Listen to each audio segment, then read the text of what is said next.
प्रभावित करने वाले कारकों के बारे में बताएंगे।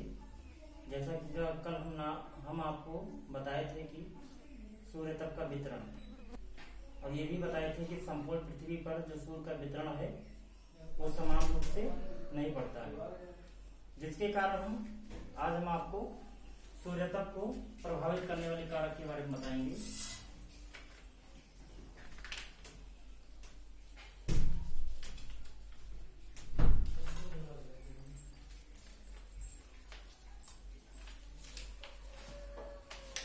प्रभावित करने वाले कारक, सूर्य तप को प्रभावित करने वाले कारक। जैसा कि हम लोग जानते हैं कि पृथ्वी गोलाकार है, और गोलाकार होने के कारण जो सूर्य की किरणें होती हैं वो सर्वत्र समान रूप से नहीं पड़ती हैं, कहीं पर ज्यादा पड़ती हैं, कहीं पर कम पड़ती हैं। इस आधार पर हम जो सूर्य तप को प्रभावित करने के कारक हैं उनके नामों के बारे में जानेंगे। आपका पहला है सूर्य की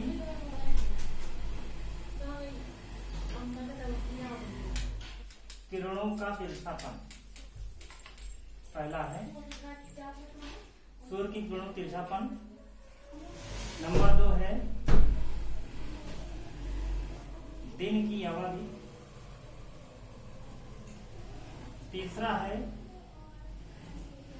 सूर्य से पृथ्वी की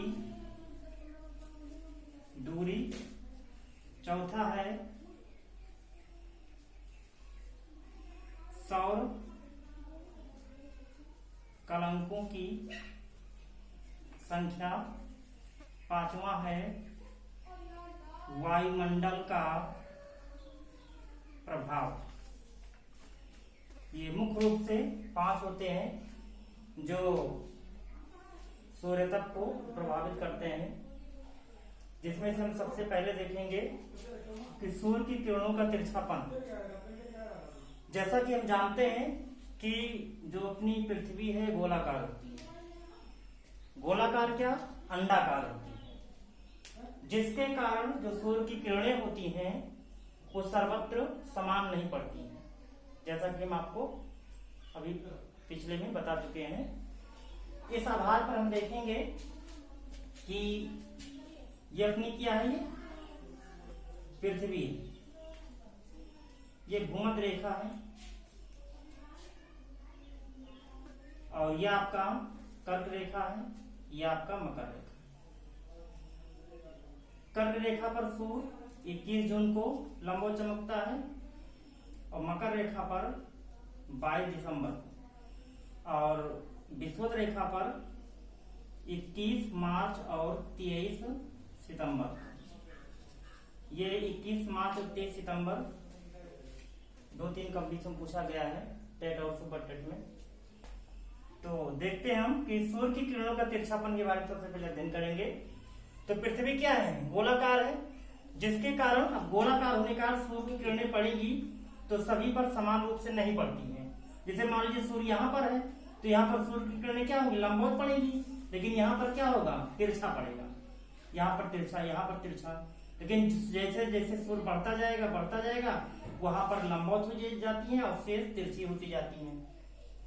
अब देखते हैं कि गोलाकार है, समान रूप से नहीं पड़ती हैं, और विषुवत रेखा पर क्या करते हैं? ये विषुवत रेखा पर सूर्य की किरणें लंबवत पड़ती हैं, परंतु विषुवत रेखा के उत्तर में जाता है तो दक्षिण में सूर्य की किरणें क्या होती है? तिरछी पड़ने स्टार्ट हो जाती हैं। और विषुवत रेखा से सूर्य दक्षिण में जाता है, मतलब मकर रेखा में जाता है, तो यहाँ पर क्या होता है?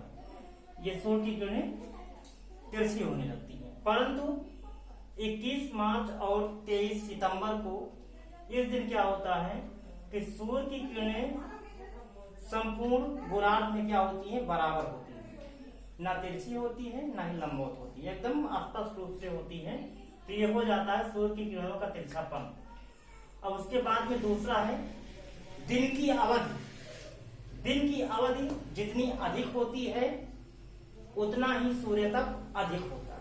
अब इसके बारे में हम लोग स्पष्ट से जाने लेंगे। हम लोग जानते हैं कि जो अपना पृथ्वी है ये 66.5 अंश का कोण बनाती हुई पृथ्वी 66.5 अंश का कोण बनाती हुई ये क्या करती है, सूर्य की तरफ अपनी धुरी पर, ठीक है ना, ये घूमती रहती है और घूमने के साथ साथ ये क्या करती है, सूर्य का भी परिक्रमा करता है।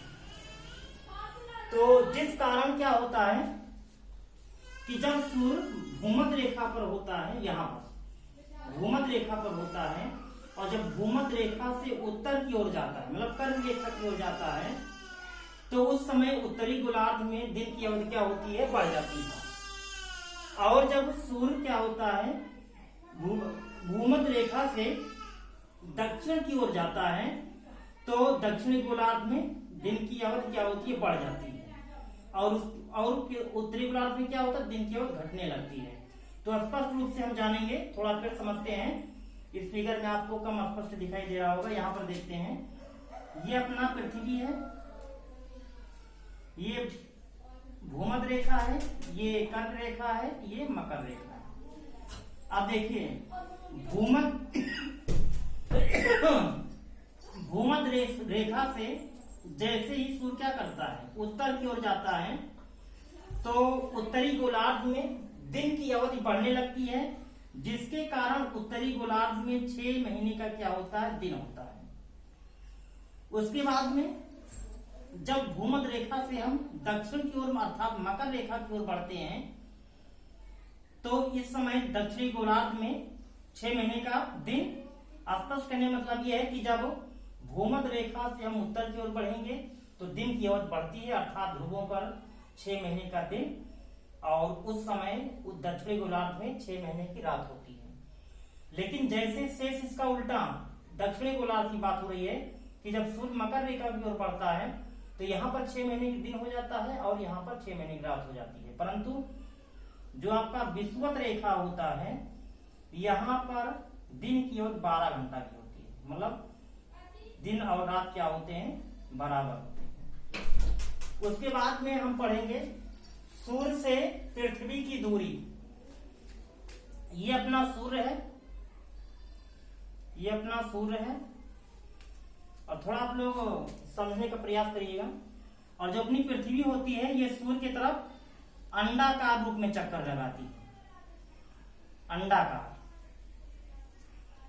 ये क्या करती है, सूर्य अपना अंडाकार चक्कर लगाती है। तो अंडाकार चक्कर लगाने में आप लोग देख रहे हैं कि ये आपका निकट हो रहा है और ये आपका दूर हो रहा है। तो निकट वाले को क्या कहते हैं, उपसौर कहते हैं। ये आपका उपसौर है, उपसौर। उपसौर, उप मीन्स समीप, सौर मीन्स सूर्य। जब पृथ्वी सूर्य की क्या होती है, समीप होती है, उसको हम उपसौर कहते हैं। और दूसरा होता है अपसौर, दूसरा होता है अपसौर। अपसौर में क्या होता है, अपसौर मीन्स होता है पृथ्वी सूर्य से अधिक दूरी पर स्थित है, ठीक है ना। अब देखना चाहेंगे, जो आपका उपसौर होता है ये 3 जनवरी को होता है, और जो आपका अपसौर होता है ये 4 जुलाई को होता है। अब आप लोगों के मन में एक बात खटक रही होगी कि जब पृथ्वी सूर्य के निकट होगी तो उस समय उत्तरी गोलार्ध में भयंकर गर्मी पड़नी चाहिए, और जो कि सेम इसकी क्या है, विपरीत है कि उपसौर कब पड़ रहा है, 3 जनवरी को।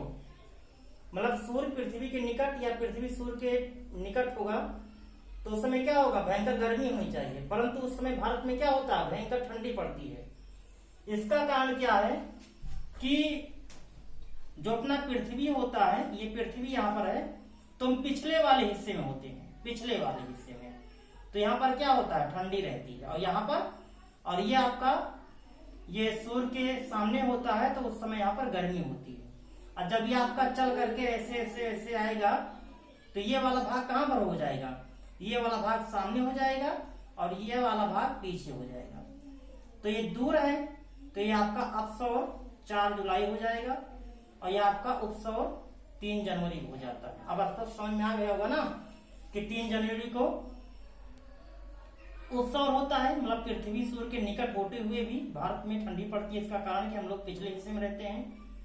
और 4 जुलाई को यहाँ पर भयंकर ठंडी होनी चाहिए, क्योंकि उसमें पृथ्वी सूर्य से बहुत दूर होता है। लेकिन इसका कारण क्या है कि हम सूर्य के सामने वाले भाग पर आ जाते हैं, इसलिए यहाँ पर क्या होता है 4 जुलाई हम लोग गर्मी का अनुभव करते हैं। लेकिन थोड़ा सा फर्क पड़ता है कि जो उपसौर जो 3 जनवरी जो पड़ती है, उत्तरी गोलार्ध में क्या होता है, यहां पर 7% कम ठंडी पड़ती है, और शेष इसी उपसौर की बात कर रहा हूं। और दक्षिण गोलार्ध में क्या होता है, 7% अधिक गर्मी मतलब ठंडी होता है। उसके बाद में इसी सेम पोजीशन 4 जुलाई को उत्तरी गोलार्ध में 7% जो गर्मी होती है वो कम होता है, और दक्षिणी गोलार्ध में 7% ठंडी अधिक होती है। उसके बाद में जो आपका दूसरा पोजीशन है सौर कलंकों की संख्या।